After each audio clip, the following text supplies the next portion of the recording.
नमोस्तु गुरुदेव, नमोस्तु गुरुदेव, नमोस्तु गुरुदेव। बोलिए मुनिवर्षी प्रमाण सागर जी महाराज की, मुनिवर्षी हरा सागर जी महाराज की। और इस संघ का समाधान का शुरुआत मैं कर रहा हूं इस विधान के प्रमुख पात्र सौधर्म इंद्र और सचिव के रूप में श्री डॉक्टर ऋषभ जैन और पारुल जैन के साथ, और उसके दूसरे क्रम में तैयार रहेंगी श्रीमती संगीता अनिल कटारे कटनी। नमोस्तु महाराज जी, नमोस्तु नमोस्तु नमोस्तु। महाराज जी, मेरा प्रश्न है कि लोग ये क्यों कहते हैं कि सुहागन है तभी सौभाग्यवती है? सौभाग्य और सुहाग को क्यों जोड़ना? ऐसे तो फिर चंदना सती देवी ब्राह्मी सुंदरी किसी का सौभाग्य ही नहीं था, तो सौभाग्य और सुहाग ये क्यों? बहुत अच्छा सवाल आपने किया है और ये मिथ तोड़ना चाहिए। मैं इस पक्ष में कभी नहीं हूं कि सुहाग से ही सौभाग्य जुड़ता है। वस्तुतः सच्चा भाग्योदय तो व्रत संयम से जुड़ता है। शास्त्रीय भाषा में यदि बात करूं तो ये कहा गया है कि कोई 5वें गुणस्थान में आ गया तो उसका सौभाग्योदय हो गया, उसका सुभग आदेय और यश कीर्ति नामक कर्म प्रकृति का उदय होगा ही होगा, जो सौभाग्योदय का सूचक है। ये लोक व्यवहार में इस तरह की बातें कही जाती है कि पति है तब तक सौभाग्य है, पति के होने पर वो सौभाग्यवती कहलाती है, उसका सुहागनपना होता है। लौकिक दृष्टि से यदि इसे माने तो कोई गलत बात नहीं है, क्योंकि स्त्री पुरुषों का दाम्पत्य एक दूसरे के साथ ही फलता फूलता है। लेकिन यदि किसी ने विवाह नहीं किया तो क्या वो सौभाग्यवती नहीं है? उसे तो और मांगलिक कन्या के रूप में मान्य किया गया है। ये सौभाग्य पुरुषों को नहीं मिला, पुरुषों को मंगल नहीं कहा गया, कन्या को मंगल कहा गया। ये सौभाग्य आप लोगों को है। इसी तरह कोई शील संयम का सदाचार का पालन करता है तो उसे अमंगल की दृष्टि से देखना हमारी दकियानुशी मानसिकता का द्योतक है। हमें इन सब बातों से दूर होना चाहिए। और चूंकि ये परंपरा है, चलती है, मैंने कई बार बोला कि महिलाएं अगर सुहाग दशमी का व्रत करती हैं तो पुरुषों को सौभाग्यवती एकादशी करना चाहिए, क्योंकि पति के अभाव में पत्नी तो फिर भी अपनी गाड़ी चला लेती है, खींच लेती है, लेकिन पत्नी के अभाव में जीने वाले पतियों की दशा किसी से छिपी नहीं है, सब जानते हैं, चाहे वो किसी भी उम्र में हो। इसलिए जरूरत तो सबको है, हमें एक दूसरे के पूरक और प्रेरक बनकर जीना चाहिए। चलिए श्रीमती संगीता अनिल कटारे कटनी उसका तैयार रहेंगे श्रीमती सोनू रानू जैन संध्या मैचिंग। आगे आ जाओ जल्दी से।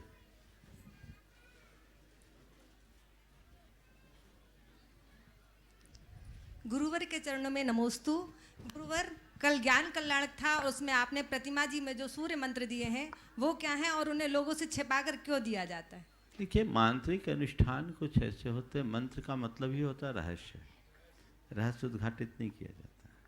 सूर्य मंत्र में काफ़ी शक्तियाँ लगती। कल आप लोगों ने देखा 11 बजे से लेकर 6:30 बजे तक हम लोग केवल उस मंत्रानुष्ठान में ही तो लगे रहे, बस आधा घंटा बीच में मंच पे आए। तो ये चीज़ें हैं, इसमें साधना लगती है, ये रहस्य की चीज़ें हैं। मंत्र को अगर उजागर कर दे तो मंत्र का प्रभाव क्षीण हो जाता है। इसी प्रकार यदि गुरुओं से तुम्हें कभी कोई मंत्र मिले तो वो मंत्र कभी दूसरों को गुरु की अनुमति के बिना मत देना। अगर दे दिया तो उसका फल गया। मंत्र के विषय में ये कहा जाता है। तो रहस्य है, रहस्य को रहस्य बनाना चाहिए। नमस्ते। श्रीमती रानू श्री सोनू जैन संध्या मैचिंग कटनी, और उसके बाद तैयार रहेंगे श्री जिनेंद्र जी जैन जो निरीक्षक एक्साइज ऑफिसर है, और उनके साथ में संदीप जैन जलेश पाठशाला, रोहित जैन, लोकेश जैन आएंगे, गुरुवर चरणों में श्रीफल भेंट कर आशीर्वाद भी ग्रहण करेंगे और चारों मिलकर एक प्रश्न भी उपस्थित करेंगे। महाराज श्री को नमोस्तु।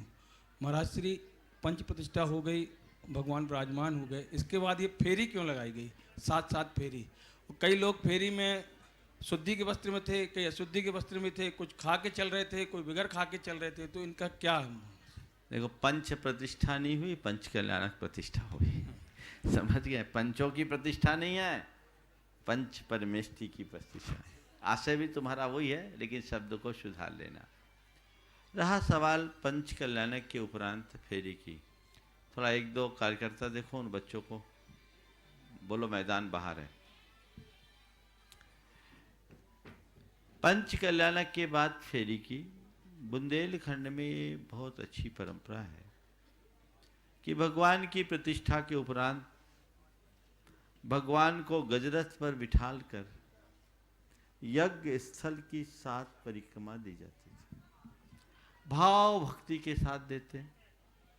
इन दिनों गजरथ में बहुत सारी अशुभताएं हैं, तो ये एक अच्छी बात है, पर रथ की फेरी तो आज भी होती है।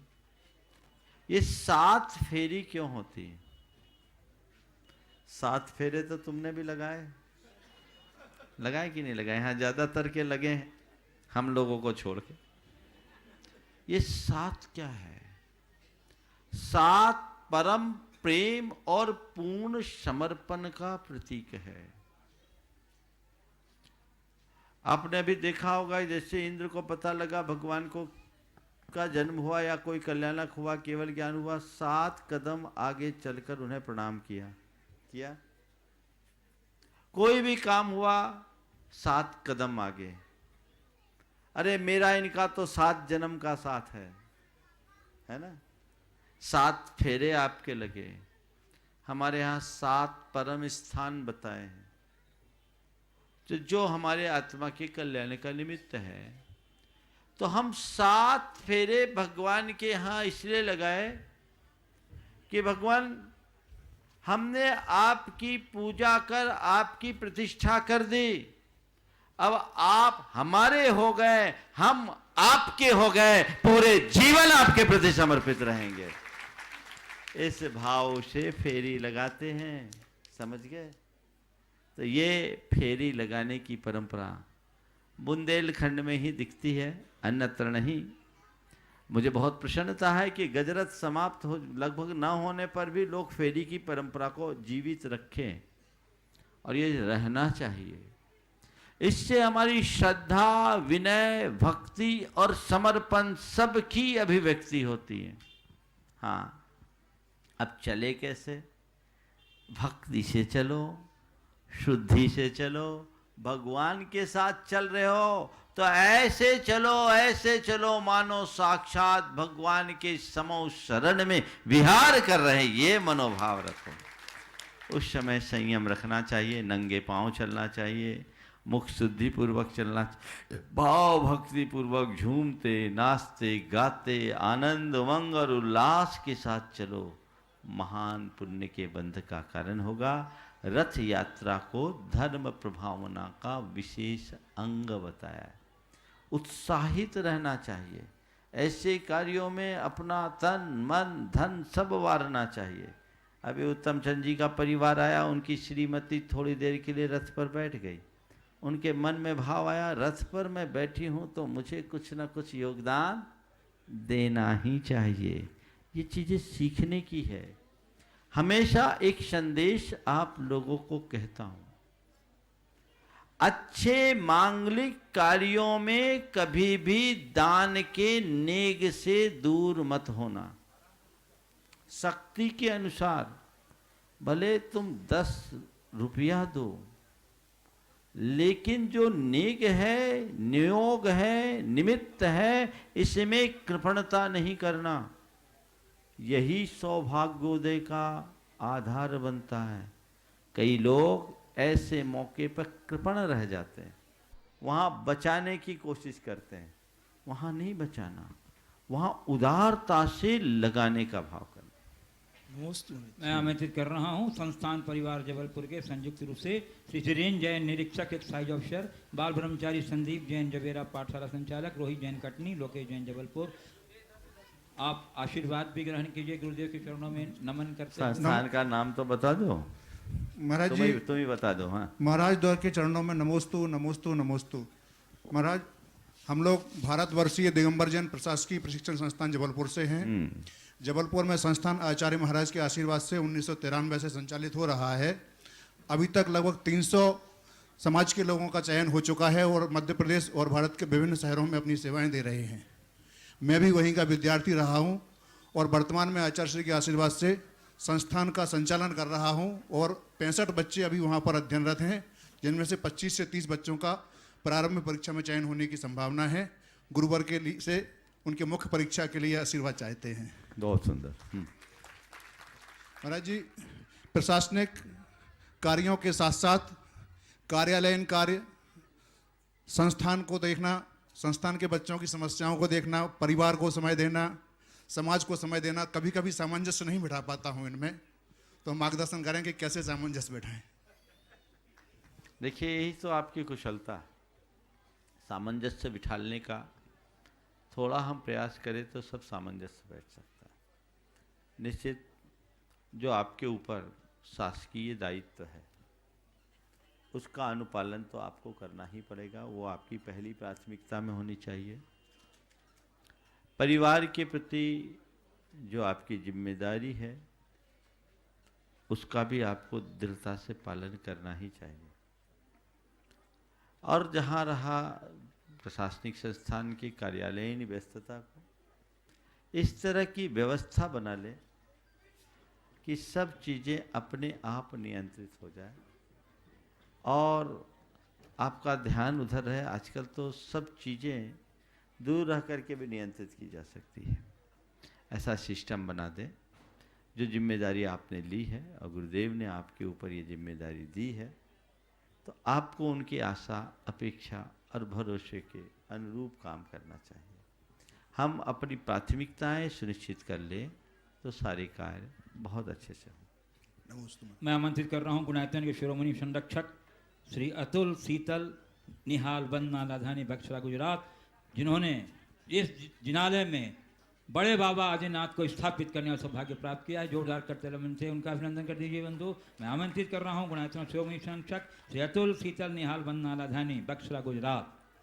गुरुदेव के चरणों में हम सबका भावपूर्वक नमोस्तु नमोस्तु नमोस्तु। गुरुदेव, गुरुदेव, पिछले कई दिनों से हम आपके सानिध्य में हैं।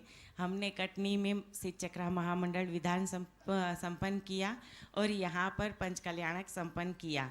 इसमें कटनी की समाज और बिलहरी की समाज ने हमारा बहुत सहयोग भी दिया और हमें सम्मान के साथ सारे कार्यक्रमों में अग्रसर करके हमें सम्मानित किया। इसके लिए उन दोनों समाज का हम सबकी ओर से भावपूर्वक बहुत बहुत आभार और बहुत बहुत शुभकामनाएं।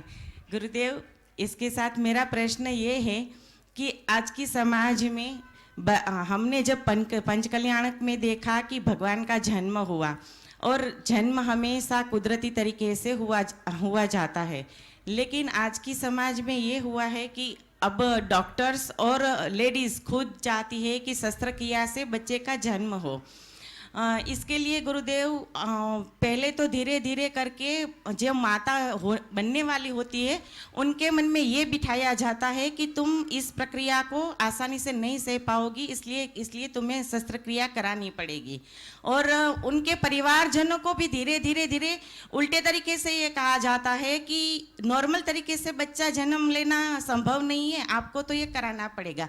अब हम ठहरे सामान्य मानवीय हम ये समझ नहीं पाते कि शस्त्रक्रिया करानी है कि नहीं करानी। और आने वाला युग तो ऐसा हो जाएगा गुरुदेव कि पता ही नहीं होगा औरतों को कि बच्चा कैसे जन्म लेता है, शस्त्रक्रिया से ऊपर से ही बच्चे आएंगे। तो गुरुदेव, अभी की महिलाओं को आप इसके लिए क्या संदेश देना चाहते हैं? देखिए, ये बात बिल्कुल सही है। आपने जो बात कही इसके पीछे कई तरह की बातें हैं। बदली हुई जीवन शैली, बिगड़ा हुआ खान पान, आचार व्यवहार, प्रसूति में बाधा बनता है, और कुछ चिकित्सकों का व्यापारिक चाल। ज़्यादातर चिकित्सक, मेरी कई चिकित्सकों से भी चर्चा हुई, उन्हें नॉर्मल कराएं, सामान्य कराएं तो बहुत सीमित लाभ होगा और घंटों मशक्क़त होगी। सीजर करो, घंटे भर में सीधे नोट छप जाएंगे। तो ये जो सोच बन गई, सभी ऐसा नहीं करते, लेकिन कुछ करते हैं, इसे नकारा नहीं जा सकता। बहुत सारे चिकित्सक ऐसे हैं जो सामान्य प्रसूति को भी शल्य क्रिया के द्वारा ही संपन्न करते हैं, जो एक प्रकार का अपराध है। दुर्भाग्य है कि मेडिकल के प्रोफेशन में इस तरह का क्राइम बहुत तेजी से पांव पसारते जा रहा है। इससे समाज का चिकित्सा और चिकित्सकों के प्रति बड़ा नकारात्मक दृष्टिकोण बन रहा है। मानता हूँ चिकित्सा बड़ी महंगी है और एक चिकित्सक को चिकित्सक बनने में लाखों और अब तो करोड़ों रुपए लग जाते हैं, तो उसके लिए उस तरह का शुल्क लिया जाए, इसके लिए मैं कतई असहमत नहीं हूँ। लेकिन गलत तरीके से पेशेंट्स को के साथ ज्यादती करके पैसा ऐंठना ये घोर अमानवीय अपराध है, इससे बचना चाहिए। एक कारण तो यह है, अगर हम पुराने समय की बात करें तो पुराने समय में जीवन शैली ऐसी होती थी, सब कुछ मेहनत करके करते थे तो बहुत कुछ हो जाता था। समय पर विवाह होता था, बच्चे आसानी से हो जाते थे। अब 28-30 वर्ष के पहले विवाह नहीं करते और 1 या 2 बच्चे ही होते हैं। तो इस तरह से जो शरीर का तंत्र है वह बुरी तरह प्रभावित हो गया है। आराम तलबी जीवन। कई माताओं ने कहा हमने तो आधा घंटे पहले चक्की पीसा और उसके बाद बच्चा हो गया। हमसे कहा हो सकता है यहाँ बैठी भी होगी, है एक आध तो खड़ी हो जाओ, ये चक्की पीसा और बच्चा हुआ, देखो ये माता है, खड़े हो जाओ, दिखा दो। तो ये आज की बहुओं को नहीं मालूम पड़ेगा, दिखा दो भैया, खड़े हो जाओ, शर्माओ नहीं। हाँ खड़े हो जाओ। ये कई ऐसा चर्चा में है, ये क्या हुआ, बदली हुई जीवन शैली का परिणाम है। दिखा दो बैठे बैठे। तो ये बदली हुई जीवन शैली का परिणाम है। देखो एक और माता जी हैं, उनसे और बाद वाली हैं, दिखा दो भैया इधर। हाँ ओम। हाँ तो मैं ये कह रहा हूँ, देखो एक खड़े रहो, कैमरा आ रहा है इधर। लिया। हाँ दोनों। तो ये चीजें हैं, मेहनत करे। और एक सलाह मैं सबको देता हूं, देखो। और हाँ चक्की चलाई थी ना, चक्की पीस रही थी, सिलौटी पीस रही होंगी। चलिए देखो, बहुत है, बहुत लाइन लगे। अब मैं जो एक रहस्य की बात कर रहा हूं, सबको दिखा दिया ना। ओम। गर्भ संस्कार की चर्चा मैंने अपने पहले प्रवचन में की थी। गर्भ संस्कार करने वालों के 100% रिजल्ट अच्छे आते हैं।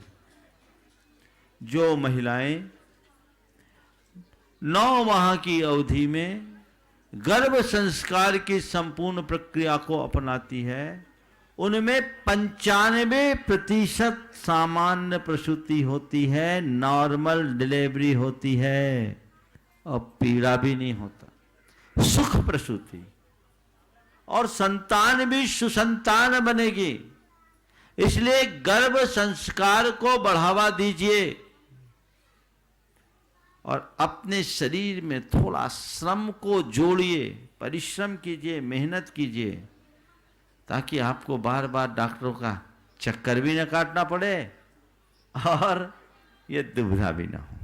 चलो नमोस्तु गुरुदेव, नमोस्तु। मैं आमंत्रित कर रहा हूं श्री सुनील वेजिटेरियन, प्रचार मंत्री कुंडलपुर क्षेत्र कमेटी, और उसके बाद तैयार रहेंगी बाल ब्रह्मचारिणी डाली दीदी गोटेगांव। आराम से, यहीं सुनील। बोलिए कुंडलपुर के बड़े बाबा की जय। परम पूज्य मुनि द्वय के श्री चरणों में नमन करते हुए मैं कहना चाह रहा हूं कि महाराज जी, आप कुंडलपुर पधारे थे तो हमें बहुत आशा बन गई थी कि एक चतुर्मास वहाँ अवश्य मिलेगा, लेकिन हम लोग का उतना पुण्य जागृत नहीं हो पाया। कटनी वालों को श्रेय मिल गया, किंतु आपकी भावना के अनुरूप वहाँ पर एक गौशाला का शिलान्यास अभी अभी हुआ है और एक विशाल गौशाला कुंडलपुर में बने, ऐसी हम सबकी भावना है। लेकिन महाराज श्री, मैं अनेक वर्षों से 20-25 वर्षों से शाकाहार के क्षेत्र में कार्य कर रहा हूँ, इसलिए मैंने अपना नाम वेजिटेरियन भी रखा है। लेकिन कई बार निराशा होती है शहरों में। वेजिटेरियन आगे आ जाओ जी। संजीव शाकाहारी विचार, ये संजीव शाकाहारी जी। उपाध्यक्ष, शाकाहार उपासना परिसंघ दमोह।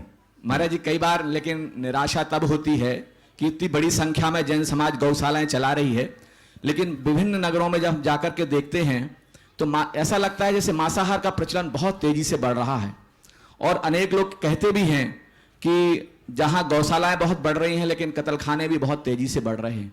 तो ऐसे समय में चूंकि अहिंसा हमारा मूल है, तो जैन समाज का क्या दायित्व बनता है और किस तरह हमें प्रभावना करनी चाहिए, यही भावना मैं आपके चरणों में रख रहा हूँ। देखिए, जैन धर्म का मूल अहिंसा है, बल्कि धर्म का मूल अहिंसा है। जब तक अहिंसा है तभी तक धर्म है। ये हम सबकी जिम्मेदारी है कि हम अहिंसा के प्रचार प्रसार के लिए तत्पर हों और सभी लोगों को ये ध्यान देना होगा। आज के समय में शाकाहार के प्रति रुझान बहुत तेज़ी से बढ़ा है, पूरे विश्व में बढ़ा है। पेटा जैसी संस्था और अन्य इस तरह की अंतर्राष्ट्रीय संस्थाओं ने देश विदेश में एक बहुत बड़ा शंखनाद किया, जिसमें लोगों का शाकाहार के प्रति बहुत व्यापक जुड़ाव बढ़ा है। तो हमें चाहिए कि हम अहिंसा के बात को, शाकाहार को केवल धर्म के रूप में नहीं, आहार विज्ञान से जोड़कर लोगों को प्रचारित करें। और वह तब संभव होगा जब आप खुद उस विषय में कुछ पढ़ेंगे, समझेंगे और अपने से मिलने जुलने वाले लोगों को तार्किक तरीके से इस बात का एहसास कराएंगे। यदि आपने संयुक्तिक ढंग से उन्हें बताया तो निश्चित मान करके चलिएगा, लोगों का हृदय बदलता है और लोग शाकाहार के प्रति झुकते हैं। हमें ये तैयारी करनी चाहिए। बच्चों को अपने स्कूली जीवन से ही इस तरह का रुझान अगर हमने जगा दिया बच्चों में, तो बड़ा परिवर्तन हो सकता है। हे गुरुदेव, नमोस्तु नमोस्तु नमोस्तु। भगवान, एक संस्था काम करती है ब्यूटी विदाउट क्रूरटी, जो कि जानवरों आदि के रूप में चलती है। हमारा इससे थोड़ा हटके प्रश्न है कि यह मानव सभ्यता में भी ब्यूटी विदाउट क्रूरटी होना चाहिए या नहीं? क्रुएल्टी, देखो, क्रुएल्टी तो कहीं नहीं होनी चाहिए। ब्यूटी विदाउट क्रुएल्टी, बल्कि जहाँ क्रुएल्टी है वहाँ ब्यूटी है ही नहीं। बहुत अच्छा काम वो कर रही है ब्यूटी विदाउट क्रुएल्टी। पुणे उसका मुख्यालय है और मैं लगभग 40 सालों से उसके विषय में जान रहा हूँ। इस दिशा में लोगों को प्रयास करना चाहिए और हम लोगों को इस तरह के उपक्रमों को बढ़ावा देना चाहिए। हे गुरुदेव, नमोस्तु नमोस्तु नमोस्तु गुरुदेव। चूँकि गुरुदेव आपकी भी कुछ भावना थी कि बड़े बाबा के यहाँ कुछ कर सकूं, और हम लोगों की तो अधिक ही भावना थी। और चूँकि आपके आशीर्वाद से मतलब संघ अभी पूज्य माता जी का मिल रहा है, उससे हम लोग संतुष्ट हैं। चूँकि अभी आपने बहरीबंद वालों के लिए आशीर्वाद दिया है खड़े बाबा के दर्शन करने का, और उनके बाजू में हैं बड़े बाबा। तो हमारा निवेदन था कि कम से कम पुनः बड़े बाबा के यहाँ पर आप जितना भी चाहे शीतकालीन वाचना हो जाए, नहीं होवे कुछ, मगर कुछ ना कुछ हम लोगों की अभिलाषा है वो पूर्ण होवे। और गुरुदेव, एक प्रश्न है कि आज के युवा वर्ग काफ़ी धर्म से मतलब पूजा पाठ से जुड़ रहे हैं, मगर वो घर से आते हैं तो चप्पल पहन के आते हैं। तो हमारा ये था कि मतलब चप्पल पहन के आना जो हमें अच्छा नहीं लगता, क्योंकि आपके द्वारा मुखारबिंदु से नवयुवकों को अवगत करावे कि ऐसा नहीं है। साथ में अपना थैली में लेके आ जाएं या पेटी में लेके आ जाएं, मंदिर में बदल लें, ऐसा चूँकि हम आपसे चाहते हैं। देखिए, बात युवाओं से संबंधित है। बड़े बाबा और खड़े बाबा की बात है। खड़े बाबा के पास जाने दो ना, फिर देखेंगे बड़े बाबा। जय हो गुरुदेव। रहा सवाल, आप लोगों ने कुंडलपुर में गौशाला की शुरुआत कर दी है, बहुत अच्छी बात है और वहाँ गौशाला होनी ही चाहिए। और मैं चाहूँगा वो गौशाला पूरे देश की एक आदर्श गौशाला बने। जैसे बड़े बाबा का क्षेत्र है वैसा ही वहाँ की गौशाला हो। आपने सवाल किया है कि युवा वर्ग मंदिर आ रहा है, चप्पल पहन करके पूजन अभिषेक के लिए आता है। देखिए, युवाओं को रोकिए मत, युवाओं को टोकिए मत। युवाओं का मन बहुत जल्दी विचलित होता है, प्रभावित होता है। तो आप उनको दूसरे तरीके से कहिए। उसके लिए उनको आप बात करने की जगह ऐसी परंपरा अगर डाल दें तो सर्वोत्तम है। जैसे अनेक स्थानों में मंदिर में स्नान करके ही भगवान का अभिषेक पूजन करने की इजाज़त है, और मंदिर में इतनी उत्तम व्यवस्था रखिए कि उनको घर से ज़्यादा साफ सफाई मंदिर में दिखे, तो युवा वर्ग आएगा। प्रायः मंदिर में जहाँ वस्त्रादिक बनने बसलने की जगह होती बहुत गंदे रहते हैं, वस्त्रों की स्थिति भी ठीक नहीं रहती। क्यों ना हम उसे अच्छा बनाएं, स्वच्छ बनाएं, तो उनका आकर्षण और बढ़ेगा, उनको सारी सुविधाएं होगी, वो दान भी देगा। आज के हिसाब से यही करना मेरी दृष्टि से ज़्यादा उचित है, क्योंकि हमारे मंदिरों के निर्माण में स्नानागार आदि का भी विधान है। मैंने 2 स्थानों में देखा, कलकत्ता के बेलगछिया के मंदिर में और फिरोजाबाद के शेठ छदामी लाल जी के बड़े मंदिर में, नया जैन मंदिर में। दोनों जगह हमारा चातुर्मास हुआ। दोनों जगह 8 फीट बाई 8 फीट के कमरे बने हुए हैं और पीछे स्नानागार है। उन कमरों में वो पुजारियों के कमरे हैं, पीछे स्नान करे, निर्वित हो और अपने कपड़े वहीं सुखाए, तो ये शुद्धता है। यद्यपि कतिपय लोगों की विचारधारा भिन्न है, पर मेरी मान्यता के अनुसार आज जो सड़कों की दशा है, उन सड़कों पर चलकर के भगवान का स्पर्श करने लायक व्यवस्था नहीं है। उत्तम यही है जिन मंदिर में उत्तम व्यवस्था बने। अब वो धीरे धीरे व्यवस्थाएं बदल गई, लोग घरों से ही वस्त्र पहन करके आते हैं, और तुम उनसे बोलो कि बिना चप्पल के आओ, तो वो चप्पल नहीं छोड़ेगा, मंदिर छोड़ देगा। तो हमें मंदिर नहीं छुड़वाना, उसकी जगह अगर व्यवस्था को थोड़ा परिवर्तित कर दें और उनको उनके अनुकूल व्यवस्था दें। हम पूरे देश में घूमे, एक जगह हम जब चूलगिरी मतलब जयपुर की चूलगिरी के दर्शन करने जा रहे थे, दर्शन कर रहे थे पर्वत पर, तो मुझे दर्शन करा, महाराज जी इधर आइए, इधर आइए, इधर आइए, ले आए अंदर। क्या भाई यहाँ क्या लिया, साफ सुथरा दिख रहा है। बोले महाराज ये यहाँ का बाथरूम है, यहाँ कपड़े बदलने की जगह हम आपको केवल इसलिए दिखाने आए हैं, जाके देखिए आप, चकाचक, काफी लंबा चौड़ा इलाका एरिया है और एकदम व्यवस्थित बना हुआ। मैं देख करके दंग रह गया कि ये भी एक सोच है। जो सोच आप अपने घर के निर्माण के समय रखते हो, वही सोच धर्मायतनों के साथ भी रखना चाहिए। पूरी तरह से हाइजीन होना चाहिए, वो सुव्यवस्था। और अभी के कोविड के दौर को देखते हुए तो हमें और ध्यान रखना चाहिए। तो हर मंदिरों में यदि ये सुव्यवस्था हो जाए तो पूजा पाठ करने वालों की संख्या में दिनों दिन वृद्धि ही होगी, हानि नहीं। तो ये हमें व्यवस्थाओं को देखना होगा। बाल ब्रह्मचारी बहन डाली दीदी गोटेगांव, और चूँकि लिस्ट बहुत लंबा चौड़ा है, समय बहुत कम है, तो मैं उन्हीं के साथ में उनके परिवार के सुनीता, राजेश विवेक जैन गोटेगांव भी उनके साथ खड़े हो जाएं। और उसके बाद तैयार रहेंगे इसमें शालिनी जैन, गृह लक्ष्मी और कुमारी ईशिका ऋषि जैन संयुक्त रूप से खड़ी हो जाएंगी। आ जाओ। महाराज श्री के चरणों में 2 लाइन।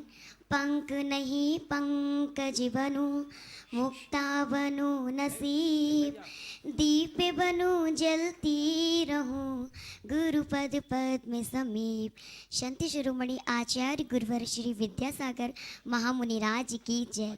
युगल मुनिराजों के चरणों में नमोस्तु नमोस्तु नमोस्तु। मुनिश्री, मेरा प्रश्न यह है कि मेरे कुछ कर्मों की वजह से मुझे स्त्री पर्याय मिली है, तो मैं इस पंचम काल में ऐसी कैसी विशुद्धि बढ़ाऊं कि इस स्त्री पर्याय का छेदन हो।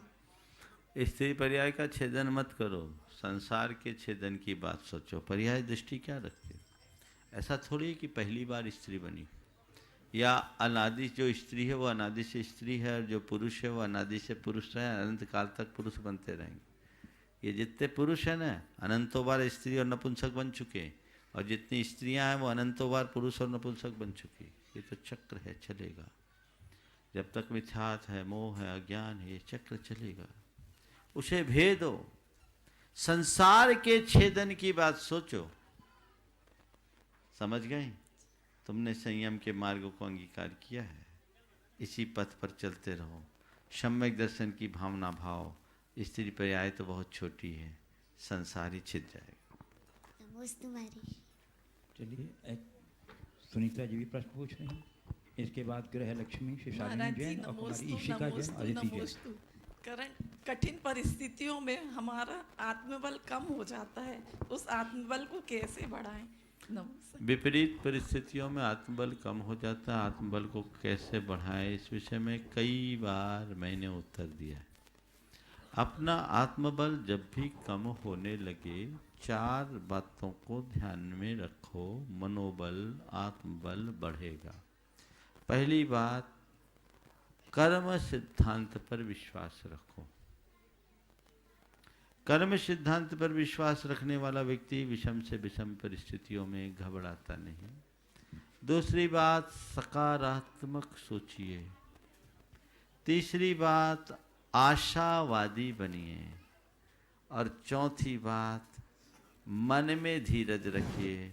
ये सोचिए ये थोड़ी समय की बात है, सब ठीक हो जाएगा, सब ठीक हो जाएगा, सब ठीक हो जाएगा। बस एक ही, आगे ज़रूर। महर्षि गोटेगांव बिहार के लिए आपको निवेदन कर रहे हैं हम चलो, पूरी हाँ। समाज। चलिए, कुमारी अदिति, ईशिका जैन और इधर। शालिनी जैन भी साथ आ जाए। इधर इधर इधर। और उसके बाद तैयार रहना कुमार शुभम जैन भगवार वाले। ओम। गुरुवर के चरणों में मेरा और मेरे परिवार का बारंबार नमोस्तु। महाराज जी, आपके आशीर्वाद से हमें इस अनुष्ठान में अष्टकुमारी बनने का सौभाग्य प्राप्त हुआ। तो मैं ये जानना चाहती हूँ कि क्या अष्टकुमारियाँ जीवन पर्यंत कुमारियाँ ही रहती हैं या देवियाँ भी बनती हैं? और मैं इस अवसर को कैसे अपने सौभाग्य के निमित्त में बदल सकूं, कृपया मार्गदर्शन। बगल में कौन है, तुम्हारी मम्मी की चाची? चाची। हाँ, घबरा जाएगी। देखो, अष्टकुमारियाँ तो कुमारियाँ ही रहती। तुम लोगों को ये सौभाग्य मिला कुमारी होने के कारण मिला। मैंने कहा था कि कुमारी कन्या को मंगला माना जाता है। ये सौभाग्य तुम लोगों को मिला और तुम लोगों ने आनंद भी लिया होगा। बड़े बड़े पात्रों को जो आनंद नहीं मिलता वो अष्टकुमारियों को मिलता है ना। सौधर्मेंद्र भी पीछे रह गया होगा कई जगह, तो उनकी इंद्राणी को जलन हो रही होगी, है ना। लेकिन ये कुमारी होने का लाभ है। और तुमने सोचा भाग्य को सौभाग्य में कैसे बदले, बस ये कुमारीपना जीवन भर बनाए रखो, देखो भाग्य कैसे सौभाग्य में बदलता है। समझ गए? चलिए महाराज जी, एक और शंका है मेरे दिमाग में कि बोला जाता है कि हर व्यक्ति को अपने जीवन पर्यंत कम से कम एक बार तो चावल के दाने बराबर भी मूर्ति विराजमान करनी चाहिए। पर इस पंच कल्याणक के अवसर में मैंने देखा, तो मैं ये जानना चाहती हूँ कि किसका पुण्य ज़्यादा तेज होता है, वो जो भगवान का माता पिता बनता है या कोई मुख्य पात्र में होता है, या वो जिसे भगवान के आशीर्वाद से उन्हें ही विराजमान करने का अवसर प्राप्त होता है? देखिए, भगवान का विराजमान कब कर पाओगे, जब ये सब होंगे तब ना। अकेले मूर्ति ला के विराजमान तो नहीं होती। तो ये प्रतिष्ठापक कहलाते हैं। पहले शास्त्रीय व्यवस्था के अनुसार तो ये होता था कि जो व्यक्ति बिंब विराजमान करे वही सारा अनुष्ठान करे। उसके लिए एक शब्द आया है, कारापक। मंदिर भी उसी का, भगवान भी उसी के और प्रतिष्ठा भी उसी की। अब ये सामलाती व्यवस्था हो गई। पहले सिंघई आदि की उपाधि क्यों दी जाती थी बुंदेलखंड में? बहुत महत्कार होता था। मंदिर बनाकर भगवान को प्रतिष्ठित करके रथ चलाए तो सिंघई 2 बार चलाए तो सवाई सिंघई, 3 बार तो देड़िया और 4 बार में सेठ, है ना। अब तो सामलाती है। ये व्यवस्था थी, ये उनका गौरव था। यही है ना व्यवस्था, तो ये गौरव था। अब व्यक्तिगत रूप से करते हैं तो जो जितने उत्कृष्ट रूप से अपनी भागीदारी देता है वो उसका खाते में उतना पुण्य चला जाता है। समझ गए? पहले जो व्यवस्था थी वो वैयक्तिक थी, अब जो व्यवस्था है वो कारपोरेट से जुड़ गई है। सब जुड़ गए है ना। तो वो वैसा सिस्टम बन गया है, उसके अनुरूप कार्य होता है। लेकिन अच्छा है एक दृष्टि से, एक व्यक्ति करेगा तो पूरी समाज को वो लाभ नहीं मिल पाता, पर जब उसे सामाजिक स्वरूप दे दिया जाता है तो हर व्यक्ति का किसी न किसी रूप में योगदान हो ही जाता है। अब रहा सवाल किसको ज़्यादा पुण्य मिले। मैं बताऊं, धर्म क्षेत्र में क्या करना, मुझे सबसे ज्यादा पुण्य लेना, बस ये ध्येय रखो। किसको क्या मिल रहा है ये नहीं मालूम, मुझे सब समेटना है। इसका मतलब ये नहीं कि सब काम मैं ही करूं। भाव से अपने आप को इतना बढ़ाओ कि मैं कहीं पीछे न रह जाऊं, ऐसा मनोभाव। कुमार शुभम जैन भगवार वाले, उसके बाद तैयार रहेंगे आरती राहुल जैन शास्त्री महाशक्रेंद्र। गुरुवर के चरणों में मेरे एवं मेरे परिवार की ओर से बारंबार नमोस्तु। गुरुवर, मेरा प्रश्न यह है कि आप बोलते हैं धर्म जब भी करो अपने कल्याण के लिए करो, लेकिन गुरुवर ना ही मैं अभी अच्छे से धर्म नहीं अपना जान पाया हूँ, ना ही अपना धर्म सही से नहीं जान पाया हूँ, ना ही मैं अपनी आत्मा को जान पाया हूँ। एवं गुरुवर, मैं ये भी जानना चाहता हूँ कि कि अपने आप बोलते हमेशा अपनी आत्मा का ध्यान करना चाहिए, तो हमें किस तरीके से अपनी आत्मा को ध्यान करना चाहिए। मैं न धर्म जान पाया, न कल्याण जान पाया, न आत्मा को जान पाया। तेरी उम्र में तो मैं मुनि बन गया था। कितने साल का हो गया? 17 क्षुल्लक बन गया था, है ना। थोड़े दिन हमारे साथ रह लो, सब जानने लगे, समझ गए। ये उम्र 8 वर्ष की उम्र में भी सब कुछ जाना जा सकता है। नित्य भावना भाव सब जानने में आएगा और उसी अनुरूप जीवन में बदलाव आएगा। तुम्हारी माता घबरा न जाए, समझ गए। हाँ, आरती राहुल जैन महाराज श्री के चरणों में हमारा बारंबार संजीव रचना जैन नमोस्तु। महाराज श्री, मेरा प्रश्न यह है कि जिन औरतों के पुत्र नहीं होते तो क्या वह सौभाग्यवती नहीं होती हैं, और वो अगर धर्म का कार्य करती हैं, धर्म के कार्य में भाग लेती हैं, तो वो सौभाग्यवती, जैसे बोली लगाती हैं या कुछ भी करती हैं, तो वो सौभाग्यवती कैसे कहलाती हैं और होती हैं या नहीं होती हैं? देखो, मेरी व्यक्तिगत विचारधारा बिल्कुल अलग है। यद्यपि कुछ आचार्य ग्रंथों में, खासकर संहिता संबंधी ग्रंथों में, संहिता समझती जो विधि विधान के ग्रंथ, उसमें इस तरह का उल्लेख है और इसीलिए धार्मिक अनुष्ठानों में इस तरह के कार्य करते हैं। लेकिन मुझे इन सब बातों का औचित्य नहीं दिखता। हमें इस मानसिकता से बाहर आना चाहिए। बेटी और बेटे के भेद को खत्म करना चाहिए। बेटी और बेटे के बीच में होने वाले भेद की मानसिकता से, बेटे और बेटी के बीच होने वाले भेद की मानसिकता के कारण आज नर मादा का लिंगानुपात बिगड़ गया है। आज 1000 में 890-92 के करीब बच्चे हैं जैनों में, शायद और कुछ कम है, पूरे देश में भी कम है। तो ये एक जागरूकता होनी चाहिए। बेटी हो या बेटा, ये फर्क नहीं होना चाहिए। संतान है या कम है, और अगर कोई निसंतान है तो उसे भी भाग्यहीन नहीं समझना चाहिए। संयोग है ये तो। इन सब चीजों को भाग्य और सौभाग्य से जोड़ करके बाहरी व्यवहार करना मुझे समयोचित प्रतीत नहीं होता। ये हमारे मूल ग्रंथों में इसका कहीं निषेध नहीं। संजीव, चलिए इसके बाद तैयार रहेंगे कुमारी। और इसीलिए अगर किसी की बेटी हो, कई जगह ऐसा होता है कि अगर किसी बहू की बेटी है तो उनके प्रति घर भर का रवैया खराब हो जाता है। इसकी तो बेटियां ही बेटियां हैं, बेटा नहीं है, तो वो परेशान रहती। एक अनावश्यक टेंशन। अब लड़का हो या लड़की, संतान हो, उसका ही आनंद लो और एक बात बोलूं, आजकल के जो लक्षण दिख रहे हैं ना, बेटों से ज़्यादा बेटियां काम आ रही है, ये देखने में आ रहा है। इसलिए इन सब चीज़ों पर ध्यान देना चाहिए। चलिए संजीव रचना धीरांशी, और उसके बाद कह रहे हैं कुमारी अर्जुन मुनि द्वय के श्री चरणों में नमोस्तु नमोस्तु नमोस्तु। भगवान जी, महाराज श्री भगवान जब प्रकट होते हैं तो तब भगवान की पालकी उठाने के लिए देव एवं मनुष्य दोनों पे वो होता है कि मैं उठाऊंगा पालकी कि पहले मैं उठाऊंगा। तो भगवान की पालकी जब देव उठाते हैं तो क्या वे आकाश मार्ग से आते हैं या धरती से ही, और फिर मनुष्य पालकी के पीछे कैसे जाते हैं? देखिए, सबसे पहली बात तो मैं आपको बताऊं, हमारे पंच कल्याणकों में बहुत सारी ऐसी क्रियाएं हैं जो केवल मनोरंजन की दृष्टि से प्रदर्शित की जाने लगी है, शास्त्रीय नहीं है, अशास्त्रीय। भगवान के दीक्षा की घड़ी में मनुष्यों और देवताओं के बीच विवाद का कहीं कोई उल्लेख देखने में नहीं आता।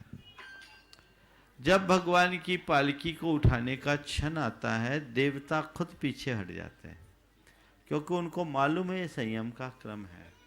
और सबसे पहले मनुष्य, फिर विद्याधर उसे उठाते हैं, फिर देवता लोग भगवान की उस पालकी को आकाश मार्ग से ले जाते हैं और नीचे धरती में पूरा जन सैलाब जाता है। बहुत सुंदर वर्णन आदि पुराण में भगवान ऋषभदेव की दीक्षा कल्याणक का है। भगवान जब दीक्षा वन की ओर जाते हैं, देवता स्वर्ग से पालकी लेकर आते हैं।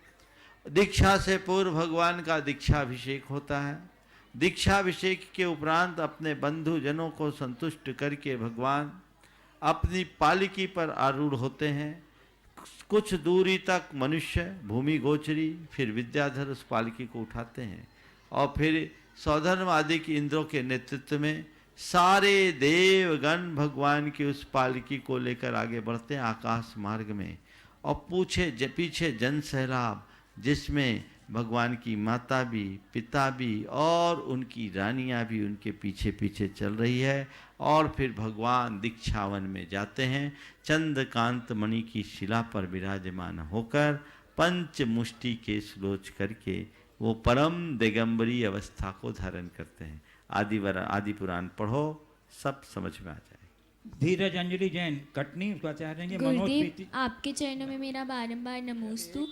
गुरुदेव, एक ही पूछो, बाद में पूछना, पीछे दे दो जल्दी। धीरज अंजलि जैन कटनी। ओम नमोस्तु भगवान। महाराज श्री जी, हमारा प्रश्न ये है कि हम जीवन में दिनों दिन मृत्यु की तरफ बढ़ रहे हैं, लेकिन फिर भी निश्चिंत हैं। हम अपने जीवन को सार्थक कैसे करें, चाहूँगा आपसे। भाई, जीवन को सार्थक बनाना है तो संयम के रास्ते पर चलो, जीवन की सार्थकता हो जाएगी, ठीक है ना। अब शंका समाधान को थोड़ा विराम दो। पंच कल्याणक का उपसंहार मुझे करना है, करीब 10 मिनट उसमें लगेगा, है ना। महाराज श्री, बैठिए, हो गया। नमस्ते। चलिए, देखिए, अब गुरुदेव से विनम्र प्रार्थना है कि गुरुदेव जो रह गए हैं, हाँ, वो इंतजार करें। आज प्रातः काल भी लोगों को आशीर्वाद नहीं मिल पाया, इसलिए इस सत्र में तो आप देखिए, ये पंच कल्याणक प्रतिष्ठा महोत्सव सानंद संपन्न हुआ। 15 दिन की अल्प सूचना में जिस भव्यता के साथ इस आयोजन की संपन्नता हुई, उसकी किसी को कल्पना भी नहीं थी। और वो भी उधर विधान चल रहा है इतना बड़ा। 30 तारीख को विधान समाप्त, 1 तारीख से यहां कार्यक्रम शुरू। इस परिस्थिति में बिलहरी का ये जो पंच कल्याणक हुआ, वो अपने आप में एक मिसाल बन गया है। कटनी के युवाओं और बिलहरी के युवाओं की कार्य क्षमता का एक अद्भुत उदाहरण बन गया है। कटनी वाले तो ऐसे भी जांचे परखे हैं, और बिलहरी के हैं थोड़े पर बहुत दमदार हैं। 5-6 घर की समाज में जहां हमारा 1.5 माह का प्रवास इन लोगों ने बहुत ही उत्साह के साथ संपन्न कराया। ये इनके क्षमता को दर्शाता है। और कटनी तो कहीं कहने की बात नहीं, बहुत पुराने समय से है। और इस बार के इस पूरे चातुर्मास के काल में सारे कार्यकर्ताओं ने जितना तन मन धन से एकजुट होकर के जिस उत्साह भक्ति और श्रद्धा का परिचय दिया है वो बहुत बहुत प्रशंसनीय है। ये पंचकल्याणक आज संपन्न हुआ। इस पंचकल्याणक की संपन्नता में परम पूज्य गुरुदेव का आशीर्वाद रहा। ब्रह्मचारी जी, विनय भाई और अभय भैया का मुख्य रूप से आप लोगों को मार्गदर्शन रहा। विनय भैया ने यहाँ कार्य तो कराया, लेकिन अभय भाई ने आपके मंदिर की सारी व्यवस्थाएं और अंतरंग की सारी क्रियाएं 12-12 बजे रात तक जग करके किए। विनय भाई ने पूर्ण शुद्धि और विशुद्धि के साथ ये अनुष्ठान संपन्न किया। तो ये अपने आप में एक बहुत अच्छी उपलब्धि है। लेकिन इस कार्यक्रम के अंत में मैं आज उन सब कार्यकर्ताओं को आशीर्वाद देना चाहता हूं जिन्होंने कोई कार्यक्रम नहीं देखे। तुम अच्छे से कार्यक्रम देख सको उसकी व्यवस्था में लगे रहें, चाहे वो तुम्हारे भोजन की व्यवस्था संभालने वाले हो, चाहे तुम्हारे आवास की व्यवस्था संभालने वाले हो, या तुम्हारे अन्य प्रकार की व्यवस्थाओं को संभालने वाले हो। मैं नाम आज किसी का नहीं लूँगा क्योंकि कल वो कार्यक्रम रखा ही है और ये होना ही चाहिए। लेकिन मैं सभी को आशीर्वाद देता हूँ कि इसी तरह से उत्साह के साथ जुड़े रहें। जितने लोगों को इस महाअनुष्ठान में सम्मिलित होने का सौभाग्य मिला, मुख्य विशेष पात्रों के रूप में या इंद्र इंद्रानी के रूप में, और जिन लोगों ने जिन बिंब विराजमान करने का, बेदी विराजमान करने का, शिखर बनाने का, कलश चढ़ाने का, ध्वज चढ़ाने का, छत चमर भामंडल लगाने का सौभाग्य पाया है, या घंटा चढ़ाने का सौभाग्य पाया है, और कुछ बच गया क्या? उन सब से मैं एक ही बात कहना चाहता हूँ। महाराज कह रहे आहार कराने का, वो तो रोज कराएंगे, ये तो पंचकल्याणक की बात थी ना। उन सब से मैं एक ही बात कहना चाहता हूं, मन में केवल एक ही भाव रखो कि हे प्रभु, मेरे जीवन में भाव भाव में देव शास्त्र और गुरु के प्रति श्रद्धा बनी रहे। ये 2 पंक्तियां अपने हृदय में धार लो। मात्र भावना मम रही, टूटे कर्म संयोग, देव शास्त्र गुरुदेव का सदा मिले सुयोग। ये भाव अपने हृदय में जगाइए। ये पंचकल्याणक बहुत भव्यता से संपन्न हुआ। सारे कार्यक्रम बहुत अच्छे से हुए। भगवान वेदी में विराजमान हो गए। अब तुम लोग फुर्सत हो गए क्या? निपट गए?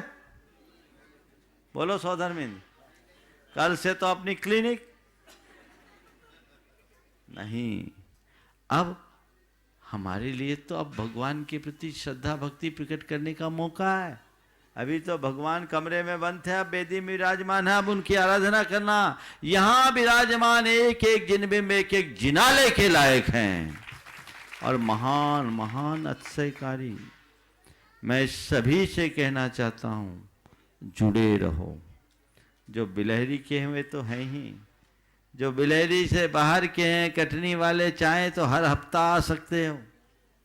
दूर दराज के लोग हैं तो 150 किलोमीटर वाले महीने में एक बार आओ। इस क्षेत्र में आवागमन बढ़ाओ और देश भर के लोगों से मैं कहूंगा, जब भी बुंदेलखंड की तीर्थ यात्रा का कार्यक्रम बनाओ, बिलहरी को उसमें सबसे ऊपर रखते जाओ। कटनी से कुंडलपुर जाने के क्रम में बिलहरी, बोहरीबंद और कुंडलपुर ये क्षेत्र बनते हैं सीधे सर्किट, और कटनी भी एक विशाल क्षेत्र के रूप में प्रकट हो ही रहा है। तो ये प्रयास आप सबको बना के रखना चाहिए। क्षेत्र का खूब प्रचार प्रसार हो। और मैं आपसे कहता हूँ, प्रचार प्रसार तो अपने आप होगा। अब तुम्हें कुछ नहीं करना, भगवान बैठ गए, वे खुद अपना काम करा लेंगे। ये अद्भुत महिमा है, प्रभाव है। 16 वर्ष 17 वर्ष पूर्व जब यहाँ आए थे 2003 में, तब भगवान की एक थे, उनके जिन स्थान देने के क्रम में जब दीवारें हटाई तो 32 निकल गए। आज वे सब वेदी में विराजमान हो गए, महान दुर्लभ जिनबिंब। मैं समझता हूँ विलंब भले हुआ, लेकिन देर आयत दुरुस्त आयत की उक्ति को चरितार्थ किया है। ये अपने आप में यहाँ देख के लगा नहीं कि कोविड काल में कार्यक्रम हुआ। मैंने तो सोचा था कि इसे केवल इंद्रानियों तक सीमित रखकर प्रतिष्ठा संपन्न करवा दूं, लेकिन शायद भगवान को भी ये मंजूर नहीं होगा। खूब भव्यता के साथ ये आयोजन संपन्न हुआ है। ऐसी ही भव्यता और भाव विशुद्धि सभी के हृदय में बनी रहनी चाहिए।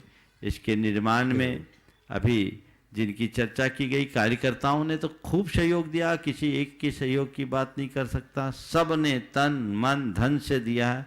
और अभी कटनी वाले को तो और करना है कि यहीं अटकना है, करना है, कमर कस के रहो, क्योंकि आपको सबको पता है मंजिल कहाँ है। तो कटनी से ही उसकी शुरुआत समझनी चाहिए। तो वो अपनी बना के रखिए, यही जीवन की एक उपलब्धि है। लेकिन शुरुआत में मंदिर के निर्माण की जब प्रक्रिया प्रारंभ हुई थी, तो जैसा प्रमोद भाई, बिज्जू भाई और बालचंद जी, लक्ष्मी चंद जी, साथ में राजू भी काफ़ी समय देते थे, छूट गया उनका नाम, लेकिन और भी है, सहयोग तो सबका ही है। आज इतना विशाल रूप ले लिया। शुरुआत में तो गंगोत्री छोटी दिखती है, गंगोत्री लोगों को कम दिखता, गंगा सागर सबको दिखाई पड़ता है, लेकिन गंगोत्री ही गंगा सागर का रूप लेती है। उन लोगों को जो यहाँ सम्मानित किया गया, वह केवल एक प्रकार की कृतज्ञता है। हालांकि कृतज्ञता तो सबके प्रति होनी चाहिए। मैं सभी को आशीर्वाद देता हूँ कि तुम्हारी श्रद्धा भावना ऐसी बनी रहे।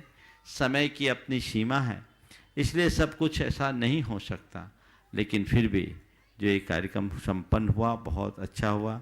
हमारे ब्रह्मचारी विमल जी तो पूरी तरह एक्टिव रहते ही हैं इस उम्र में भी, और महाराज जी ने भी अपनी पूरी दम इस आयोजन में लगा दिया, तभी ये कार्यक्रम संपन्न हुआ। अरे हम तो सब में हैं ही, ये थोड़ी कहेंगे कि हमको परसों, तुम्हें कहेंगे तो हमारा नाम अपने आप आएगा, उसमें क्या बात हो गई, है ना? हाँ हाँ। अब जो मूल बात है, कल भगवान का महामस्तकाभिषेक, इसे बोलते हैं चतुर्थाभिषेक। समझ गए? चतुर्थाभिषेक, पहला जन्माभिषेक, दूसरा राज्याभिषेक, तीसरा वैराग्याभिषेक, और कल चतुर्थाभिषेक है जिनाभिषेक। तो इस मंदिर में तो चतुर्थाभिषेक ही होता, पहला चतुर्थाभिषेक है सभी बिंबों का। तो ये महान सौभाग्य है। कल खूब उत्साह दिखना चाहिए। ये सोचो 7 दिन की जगह 8 दिन, ऐसे 8 दिन का पंचकलाना होता, भैया जी ने 1 दिन शॉर्ट कर दिया आप लोगों का, तो उसका कसर कल पूरा कर लीजिए। कल जो प्रातः काल कितने बजे रखा है अभी बता देंगे समय? 6:45 बजे आना, अभी तो अभ्यास बना ही हुआ है जल्दी आने का। तो खूब उत्साह के साथ उस महा महोत्सव को संपन्न करना। दूसरे जिनाले में भी जिनबिंब भी विराजमान होना है, तो भाव भक्ति के साथ वो विराजमान करेंगे। दोपहर का जो कार्यक्रम है उस कार्यक्रम को भी उसी तरीके से संपन्न होगा। आप सबकी भक्ति इसी तरह बनी रहे। बिलहरी क्षेत्र विश्व के मानचित्र पर एक अपनी अलग पहचान बनाए। इस स्वभाव के साथ परम पूज्य गुरुदेव के चरणों में उनके प्रति नमन अर्पित करते हुए कि गुरुदेव आपकी कृपा और आशीर्वाद से आयोजन सानंद संपन्न हुआ। सभी के प्रति आपके चरणों में, सभी की ओर से आपके चरणों में कृतज्ञता ज्ञापित करते हुए मैं अपनी वाणी को विराम दे रहा हूँ। बोलिए परम पूज्य आचार्य गुरुवर श्री विद्यासागर जी महाराज की।